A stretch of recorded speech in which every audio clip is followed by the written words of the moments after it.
Om Swastiastu, perkenalkan saya Imadi Wahyuguna dari kelas A2 dengan NIM 2022621219090.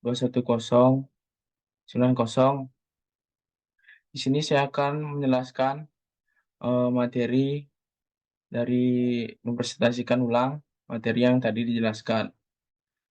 Dalam proses mendesain ruang ada tahap 1 dan tahap 2. Yang tahap 1 itu adalah pengambilan data.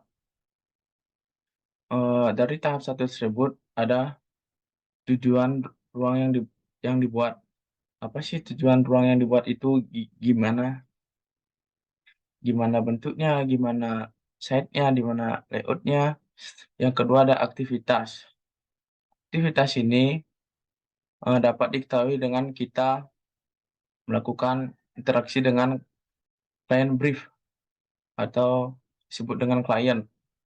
Gimana gimana aktivitas di dalam ruang tersebut, gimana rutenya, gimana posisi dari aktivitas tersebut. Yang ketiga ada client brief. Nah, aktivitas itu didapat dari kita berbicara dengan client brief, gimana baiknya. Yang yang keempat ada aktivitas data.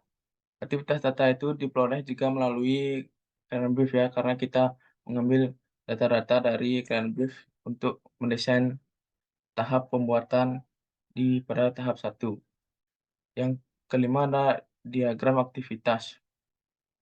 Diagram aktivitas ini juga eh, dari tahap 1 ya, untuk mengetahui aktivitas, diagram-diagramnya gimana aja sih aktivitas di dalam desain tersebut.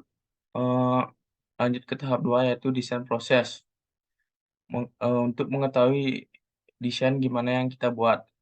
Yang setelah itu ada konsep plan. Konsep dari desain ini,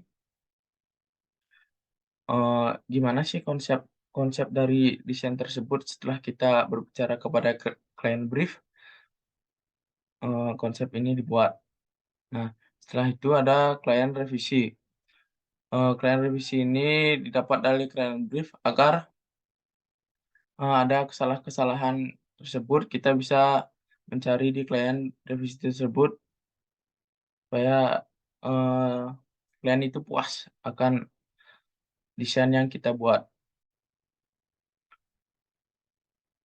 Yang terakhir ada final plan, yaitu setelah melakukan revisi kita akan ke final plan, yaitu, eee, desain yang sudah deal dengan desain atau desain akhir dari desain yang kita buat dari, tahap 1 yaitu tahap pembuatan, lalu tahap 2 ada progress, ya, ada final plan yaitu atau masuk ke tahap akhir. Setelah itu ada teori fungsionalisme. Apa sih itu teori fungsionalisme? Yaitu fungsi hal yang paling prioritas. Maksudnya, fungsi hal yang paling prioritas itu siapa sih, klien kita siapa sih, klien brief kita, yaitu tujuan penggunaannya itu bagaimana. Setelah itu ada memahami kebutuhan pengguna, kayak apa sih kebutuhan yang harus dipenuhi, yang kita dapat dari klien brief tadi di tahap 1, gimana sih kebutuhan apa saja yang harus dipenuhi. Yang ketiga ada mengorganisasikan